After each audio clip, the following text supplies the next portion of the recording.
We have lots of good information to share with you today. This is information that may impact you today, tomorrow, or in the future, so don't touch that remote. Stay tuned for ARP, Real Possibilities.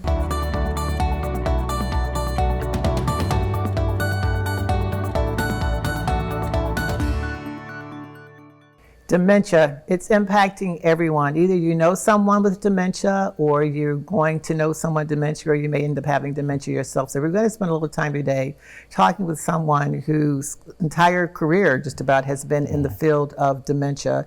Dr. Michael Shafer, thank you so much for being with us today.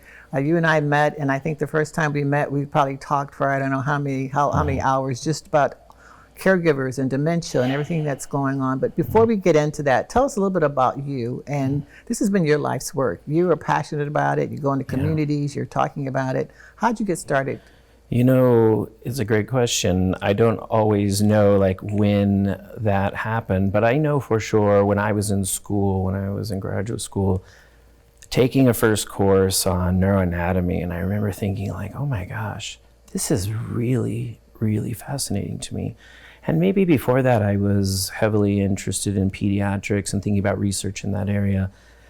But the minute I had this exposure to that, and from there, it's just been like a whirlwind, right? Why do brains that are healthy do what they do? Mm-hmm. Why are brains, some of our brains, why do they not work well? Mm-hmm. Why do some people have conditions, genetic predispositions for, let's say, dementia, but never develop dementia? Mm-hmm. Why does that happen? What about modifiable behaviors? And so to me, every day, working in the hospital, working in whatever environment, I'm just fascinated by how brains work. And so you can be predisposed to dementia, but never get dementia. Mm-hmm. For sure. And I don't know the number, I'm sure I'm pretty close, but there's a significant percentage of individuals who will have genetic predispositions, but never develop it. A dementia process. And again, if you think about the most prevalent condition being Alzheimer's disease, and that's really powerful if you ask me, because modifiable means there's control. And so if we think about getting a diagnosis, it is a lot to deal with. And the first question I hear, well, should I, if I'm the daughter or the son, like, oh, should I watch out? Of course. Having a first generation person in your family increases the likelihood that you'll develop a dementia condition, but it doesn't mean you're going to. And so there's a ton that we can do. And so to me, that's fascinating. When you say there's a ton that we can do, that works both ways. If someone said that you're, to test, Paula, you're predisposed, I'm going to worry about that.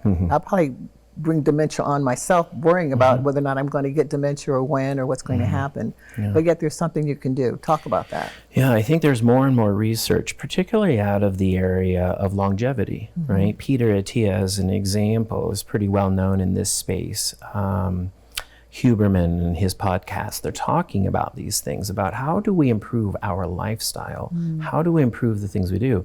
So if one were to think about maybe 2 or 3 domains to really be emphasizing, I think the point of modifiable conditions is to think about exercise, nutrition, and our sleep.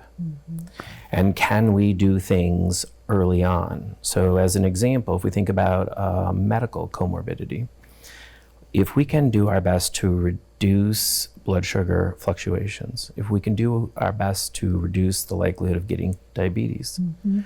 And if you think about in this country that half the individuals, I'm pretty sure that number is correct, 50% of people with diabetes don't even know it. So if we can do things that modify the potential for developing a condition like this, that we should be all in on that. And that should be early on. Kids learning about why don't we drink soda, or why do we do it sparingly? Why should I care about eating proteins? Why should I care about that? And so that modifiable feature to me is super interesting. It seems as though we're hearing more about dementia today than we were when I was a child. I know parents used to say, or grandparents used to say, so-and-so is slipping a little bit, Aunt Sally's slipping a little bit or something. Senile. Yeah, senile or just getting old. Was that dementia, was that Alzheimer's then as well? But it seems like it's more prevalent today. More people are talking about it. Yeah, so I think that there are probably a bunch of reasons that account for that. One is just medical sophistication. The same is probably said for ADHD.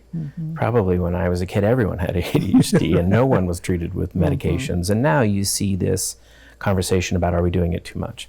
So why? Did more people become autistic than 60 years ago? Like, what's the difference? So to some extent, maybe sophistication of how we identify these things is accounting for it. But there are probably other reasons too. And one of those reasons, right, is just the number of individuals who are living longer in this country. And if you look at data, speculation, and projections, I think 100 million individuals by the year 2050 will be 62 years or older in this country. So just in this country, if you think about the target date of when dementias start to creep up, in, let's say that's 65 to 72, just to make a kind of nice, easy number, we're going to see a third of this country at that age group. So, of course, the prevalence rates, right, they're going to rise. So we're going to see, we're more sophisticated at finding it, we're getting older.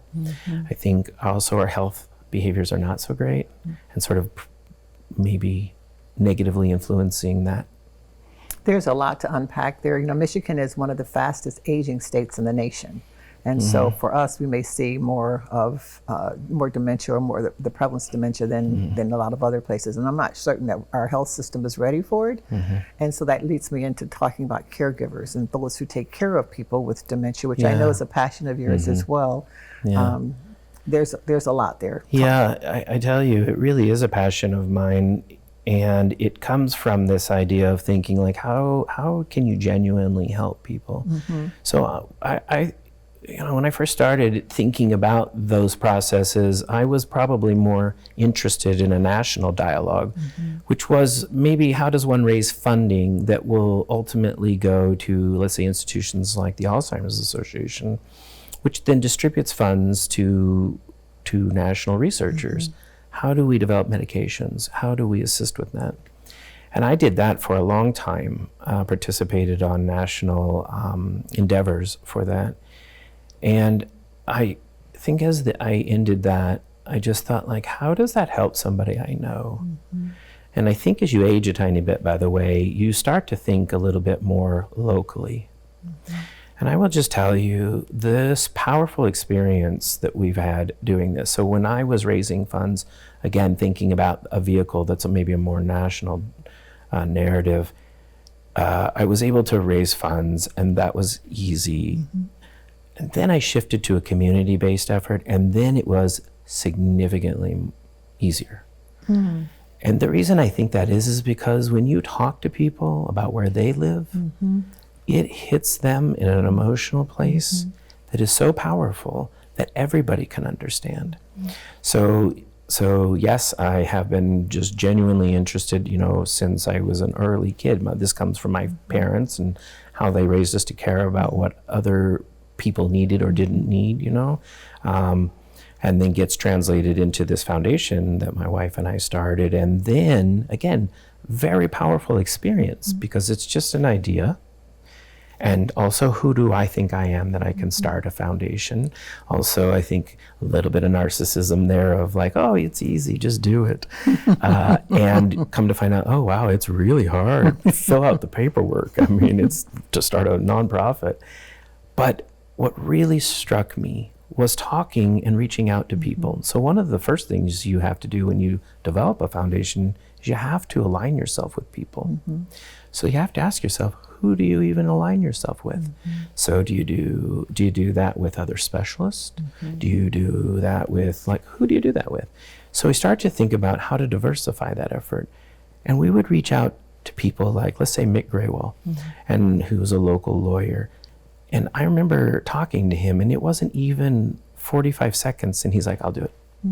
He doesn't even work in the Alzheimer's space.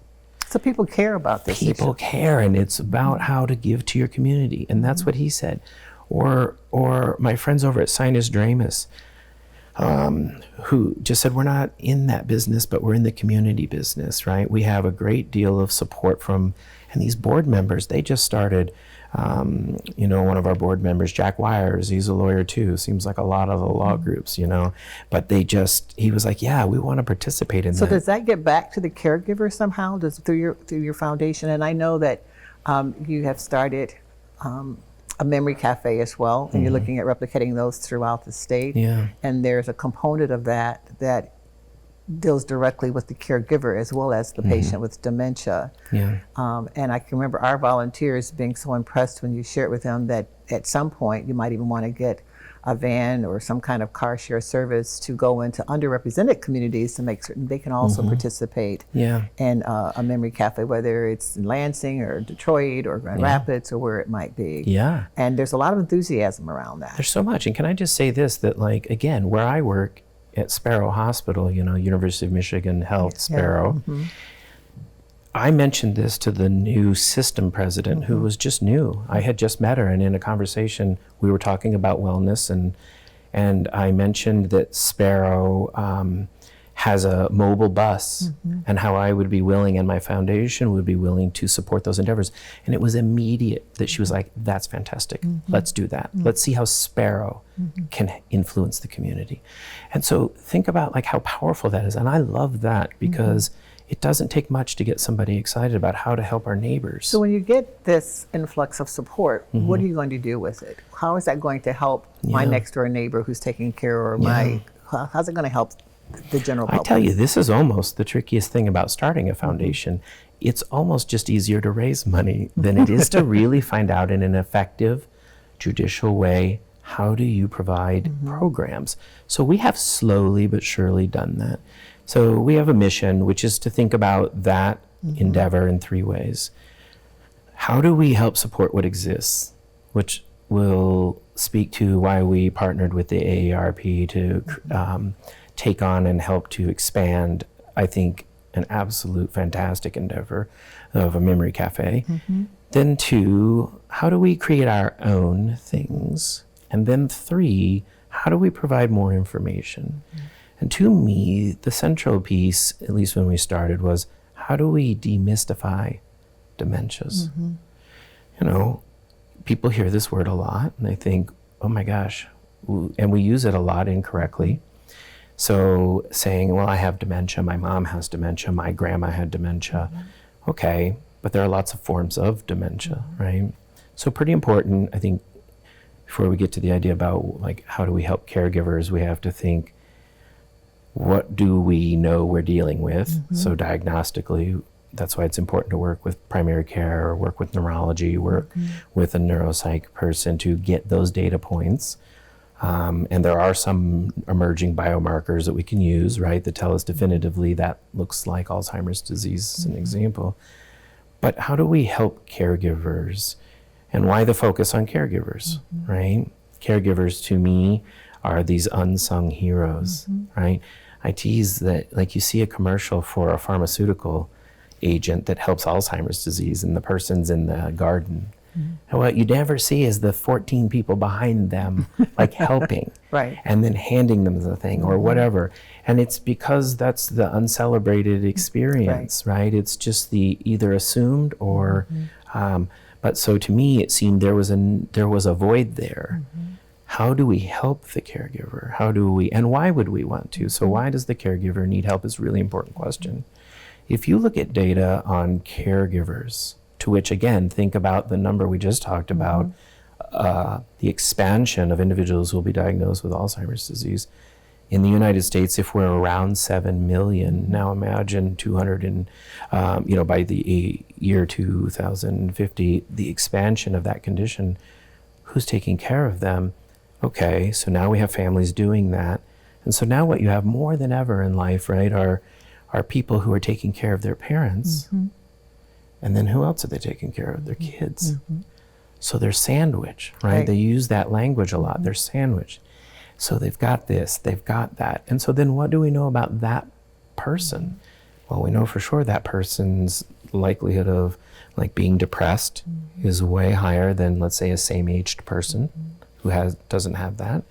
The likelihood that they're going to have medical conditions like hypertension, the rates at the same age are like double. Again, pretty close, I bet, on that rate. So we know for sure health conditions are more prevalent amongst individuals who just care for someone. And then when you look at something like dementia and the demanding nature of dementias, Alzheimer's disease being the most prevalent, we know that those individuals don't go to Pilates, they don't go to yoga, they're not outside running as much, they're not even getting to their own primary care physicians as much. So the question becomes, how does one help to abate that problem? How do we potentially fill like a small void? So that's what our foundation. That's wonderful, and making certain that you connect them with the resources that are available. And what we've learned also at ARP is that you don't have to do it alone. You really do need a team of people around you. And the more people share their stories, come together and share what they're going through, they don't feel like they're an island all by themselves, unto themselves. It's totally true. If you think about data just on socialization and the impact that socializing 1 hour a week has not only has on a healthy brain, Right. but a person who has neurocognitive disease, let's say Parkinson's disease with some dementia, mild cognitive impairments, whatever, the idea that just socializing for 1 hour a week and interacting with humans can help slow those processes down or create a positive benefit for you, that's amazing. Is that the best treatment? Or are there medicines? Because we've read that medicines don't necessarily help. Medication doesn't really help. If you've been diagnosed with Alzheimer's or some sort of dementia, there are some medicines that can be taken, but they don't necessarily make a difference. Yeah, I think it depends on what your specific aim is. Let's say you're worried about behavior and mood, agitation as an example. Let's say in a more advanced case of dementia, regardless of the etiology, I think then there are medications that work pretty well. I think what you're speaking to is the national concern, which is, let's say, the medications that are the most common, let's say Aricept, the choline esterase inhibitors, or let's say Namenda. Are they blockbusters, right? Are they working for everyone? And the answer is no. I think in part what that speaks to is how the dementias are different and the pathophysiology, what's contributing is different. But let's say that they're just focused on Alzheimer's disease. And so then the question is, why don't they work for Alzheimer's disease? And then I think that speaks to the complexity of the condition itself.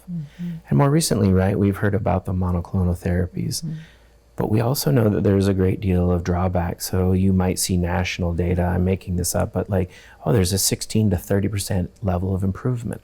Improvement from what? So I don't know. Does that mean that does that somehow affect, like, or specifically address, like, where were you before all of that, right? Were you superior? Were you average? Were you below average? Like, who are they? How is that really being quantified? But then there's also caveats with those medications, which is that there's micro-tearing and that there are, and so the idea that we think amyloid betas are at least associated in part with this condition, we think pretty heavily. And then the tau proteins, right? So these two proteins, the idea was that, like, could we clean them out? And then would they be fine? And I don't think it's a home run, just absolute yes. And so it leads those researchers down the path to think, so just as an example, maybe it's the creation of the protein clumping that's the problem, or the breakdown. So I think that there's a lot of work in that area. We've got about a minute left. Future, any hope for being able to cure Alzheimer's or any type of dementia? We've got about a minute left. To me, the biggest focus really is to let the researchers do their work and to let the medicine groups really continue down those paths while we simultaneously really support our community and help the people who are fighting these conditions and living with it day in and day out. And make certain that people know they can help themselves by exercise, diet, sleep. Absolutely. And continue to socialize, right? Don't hide if someone has dementia in your family, or don't hide them. Just come out 1 hour a week, talk to someone, but don't, And interact with peers and socialize, right? You find somebody else who's going through this, either as a caregiver, what are you doing? Or letting dad talk to someone else, right? That powerful human experience cannot be underestimated, in my opinion. It's better than any medicine, isn't it? It really can be. Yeah, we appreciate you and all that you're doing and continue to do on behalf of all the caregivers and those who are diagnosed with some type of dementia. Thank you so much, Dr. Shafer. We look forward to continue to work with you. It's You're really gonna make a difference. Yeah, thank you. It's our pleasure for sure. You probably have heard the word elder law or elder law attorney. Why do you need one? David's here to tell us why. Hi, David. How are we doing? So, one of my pet peeves is this elder law thing, because it sounds terrible. Oh, I'm elderly, so I need an elder law attorney. Really, the way to think about it is retirement law, because it's mostly for folks who are retired. And there are certain issues that you have now that you didn't have during your working life. The elder law attorney, the retirement law attorney is what I would call it, is all about making sure that what you've earned over the last 40, 50, 60 years doesn't evaporate, that the good work that you've done over the course of your working life bears fruit throughout retirement. Everyone thinks it's about death and taxes and what have you. It's really more about your life now. So we focus on you. Now, it's not like we forget the kids. Obviously, we've got to make sure that we avoid probate, save taxes, get it to the kids. Yes, we're going to do that. But the primary focus of retirement law, elder law if you want to call it that, the primary focus is you. The biggest threat to middle-class folks when they retire is not running out of money. It's not taxes and it's not probate. The biggest threat is long-term care. The government says that 70% of us will need, on average, 3 years of long-term care. How are you going to pay for that? That's what retirement law answers. You've already paid for it is the answer. With every paycheck, Social Security, Medicare, Medicaid, you've already paid for it. The question is, how do we make sure that you get what you've earned without going broke? Thank you so much for that, David. Thank you.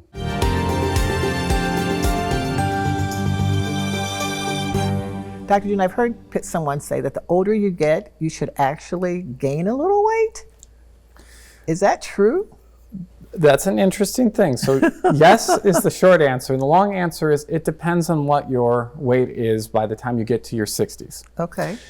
If you happen to be relatively thin or at target weight after the age of 65, gaining a pound or two a year as you get older is actually considered healthy and a sign that you're going to live a longer life, as opposed to becoming more and more frail as we get older. That being said, we have a lot of people who are getting to that aging process, and they are a little bit larger than they probably is healthy for them. You got to understand, though, that weight loss management or weight gain management, which is a thing, has to be tailored to the patient because everyone's going to be different, which means that that relationship you have with your nutritionist and your GYN and your PCP is extremely important to find out what weight management program, if any, is correct for you. And so as you talk about weight, what's the impact of gaining weight on your pain or bone health? If you have knee problems or hip problems, then you're gaining. And that's the caveat that makes this such an interesting question. As you gain weight, bone density goes up and actually lowers your chances of fractures. However, hypertension, cardiovascular disease, and sometimes even liver kidney problems can get worse with massive weight gain, especially as we're getting older and not moving around as much. On the other end of that, if you lose a lot of weight as we get older, your reserves for sickness also are lost with that too, and your ability, or you're unfortunate, you could break a bone a little bit more easily if you are below what is considered ideal weight. So there's something called healthy weight. I'm going to try to gain some of that. There is a definitely healthy overweight. And again, talk to your primary care. Appreciate you. Thank you, Dr. June. CATA's regional mobility solutions can help seniors seize the day. Hear what riders and community leaders have to say about the value CATA brings to the lives of aging adults. My name is Barbara J. Robertson. I've been riding CATA ever since 1988. Basically, it's for going to the doctors in the grocery store, and if I have to go to places of church or something like that. Usually, I try to come on first Sunday because that's communion on first Sunday, and I ride Spectran to come here for that. I take it with my goddaughter, so we and her boyfriend, we ride to Walmart together, or we go to Meyer in East Lansing when she goes to the doctors and stuff like that. And I have other people, I have friends in the building that takes CATA. I'm glad they got Spectran because a lot of people don't drive. They can't drive like me. Spectran is the only way I can get around, basically. I have friends and family that do have cars, but I depend on more on CATA. I know a lot of Spectran drivers. They've been knowing me for years, and I mean, I love it. This young man here, he was really patient, really nice, and everything. Yeah, it would be very, very frustrating without CATA, because, I mean, if we didn't have CATA, you know, the people that needs CATA, they would be in really bad shape, because it's, you know, how can we get around without CATA? It's really helpful to the community. It helps the elderly. It helps the handicapped people and the blind people, disabled. So it's really helpful, because it helps me, and I'm disabled myself. It's very convenient. If you don't have a ride, call CATA. If there was no CATA, we would have a very big problem, because we both have physical disabilities, so we can't walk like really long distances. If we didn't have CAT, I don't know what we would do. Hello, I'm Tracy with Impart Alliance at Michigan State University. Today I'm joined by Dan and Jennifer Digman. Both Dan and Jennifer live with MS and all of its challenges, and we're here to talk about how direct care impacts your lives. I would say since the moment Dan and I married, our marriage was possible because direct care. We're fortunate that we have someone that's with us 7 hours a day, and Jen, my caregiver at this time, can help with activities of daily living. And I think that helps incredibly, because then I can continue working full time, so that I go to work and then she has somebody there to help her. So then that puts my mind at ease, and it just really makes things more possible for us. Absolutely. And I would imagine that opens up the door as well for your advocacy work around MS in general. It does that, and not only that, just our day-to-day existence. If we want to go out in the community, if I want to go grocery shopping, if I want to go to church, and Dan and I remain active and part of the community.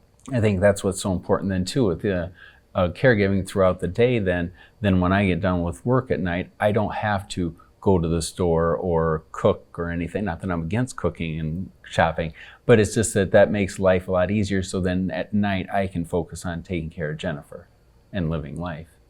Absolutely, because after 5 o'clock, you're suddenly in the role of direct care worker. Absolutely, and so that really helps me just through the day to have that, so I'm not burned out with that. So. Well, thank you both for joining us. To learn more about direct care, visit impartalliance.msu.edu. Earthquakes, floods, hurricanes, tornadoes, and wildfires are all events you can't control, but you can be prepared for emergencies like these before they happen. Learn how you can be ready if a disaster strikes by visiting the link on your screen.